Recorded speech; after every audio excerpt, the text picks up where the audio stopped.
सुप्रभात। आज हम एमए फाइनल तृतीय प्रश्न पत्र के अंतर्गत महाकवि भास के नाटकों के विशेषताओं का अध्ययन करेंगे। संस्कृत साहित्य में महाकवि भास का अन्यतम स्थान माना जाता है। संस्कृत नाटककारों में महाकवि भास वस्तुतः अग्रणी है।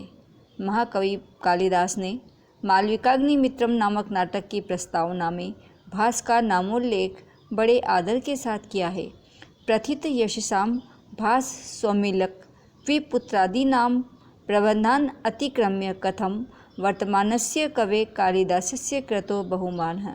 इसी प्रकार महाकवि बाणभट्ट ने भी अपने हर्षचरित में महाकवि भास के नाटकों के विशेषताओं का उल्लेख करते हुए उनका यशोगान किया है। यथा सूत्रधार कृतारंभे नाटकेर बहु भूमिके सपताकेर यशो लेभे भासो देवकुले रेव।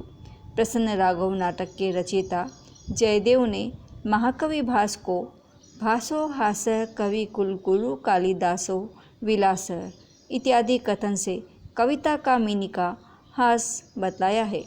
अवंती सुंदरी कथा में भी भास का उल्लेख हुआ है तथा अलंकार शास्त्र के प्रसिद्ध आचार्य भामह ने प्रतिज्ञा योगन रायण के कृत्रिम हाथी वाले प्रसंग की आलोचना की है।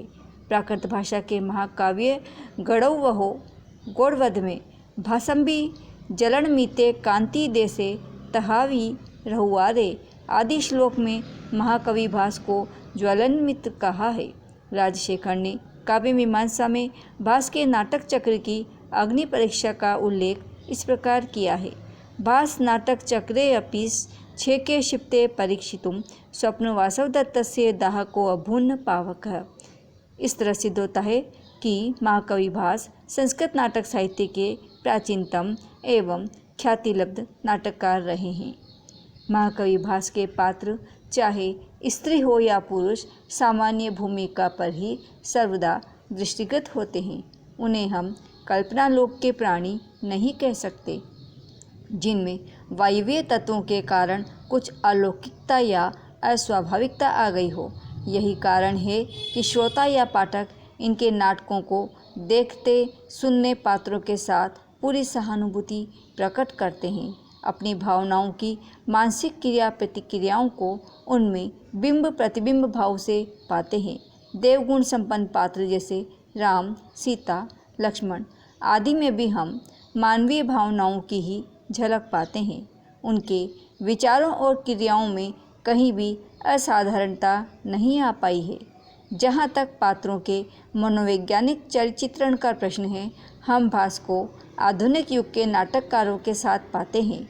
उन्होंने अपने नाटकों में जितने पात्रों का विनियोजन किया है सभी सार्थक हैं और सबको अपने अपने स्थान पर विशेष महत्व प्राप्त है। भास ने व्यक्ति वैचित्र्य पर सर्वथा ध्यान दिया है और यही कारण है कि एक वर्ग के प्रतीक के रूप की अपेक्षा व्यक्तिगत विशेषताओं से युक्त पात्र हमारे सामने आते हैं। महाभारत कथा पर आधारित नाटकों के चरित्रण में यद्यपि कवि को स्वतंत्रता नहीं थी, फिर भी कर्ण और दुर्योधन का चरित्र हमारे हृदय में उदात्त भावनाओं को उत्पन्न करने में समर्थ है और इस प्रकार सहज ही वे सहानुभूति के पात्र बन जाते हैं। लोक कथाओं पर आधारित नाटकों में कवि की कल्पना की रंगीन उड़ानों का विनियोग करने की पूर्ण स्वतंत्रता थी, फिर भी उसमें अस्वाभाविकता नहीं है। भास के पात्र कालिदास और बाणभट्ट की भांति न तो रोमांटिक है और कल्पना प्रवण है, न ही भवभूति की भांति काव्यात्मक और भावुक, न तो भट्ट नारायण की भांति अति ओजस्वी, न श्रीहर्ष की भांति अति काल्पनिक, न शूद्रक की भांति हास्य प्रधान और अति यथार्थ हैं। इनके नाटकों में प्रौढ़त्व न होने पर भी भाव गांभीर्य और रमणीयता है। वीर रस के तो ये सफल नाटककार हैं, साथ ही मानव मन के कोमल से कोमलतम पक्ष भी इनकी लेखनी से अछूता नहीं है।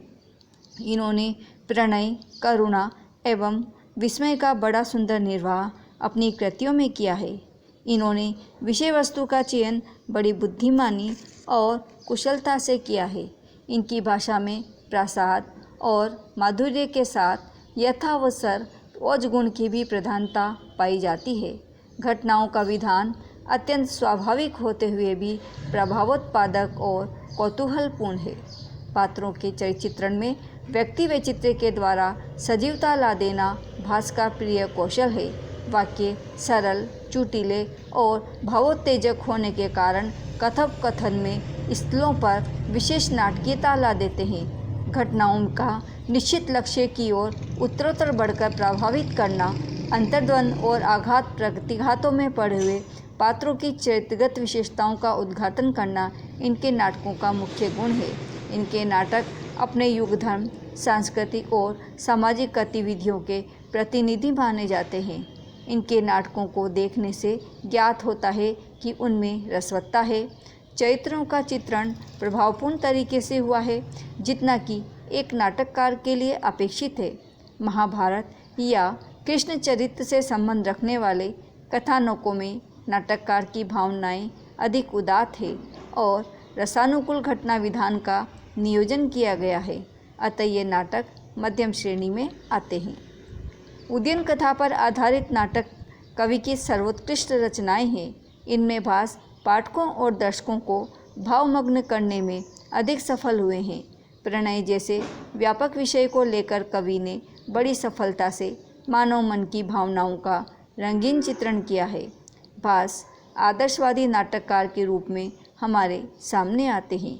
उन्होंने सामाजिक और पारिवारिक आदर्शों का निर्वाह बड़ी मनोरमता से किया है। नाटकीय व्यंग्य से दर्शक या पाठक के कौतूहल का पूर्ण वर्धन हुआ है। प्रतिज्ञा योगन रायण के द्वितीय अंक में वासुदत्ता के माता पिता जब अपनी पुत्री के भावी पति के बारे में विचार करते हैं, उसी समय कंचुकी का वत्सराज केना और बंदी उद्यन के आने का समाचार मिलना घटना साहचर्य का उत्कृष्ट उदाहरण है। ऐसा ही अभिषेक नाटक के 5वें अंक में सीता रावण संवाद के सिलसिले में द्रष्टव्य है।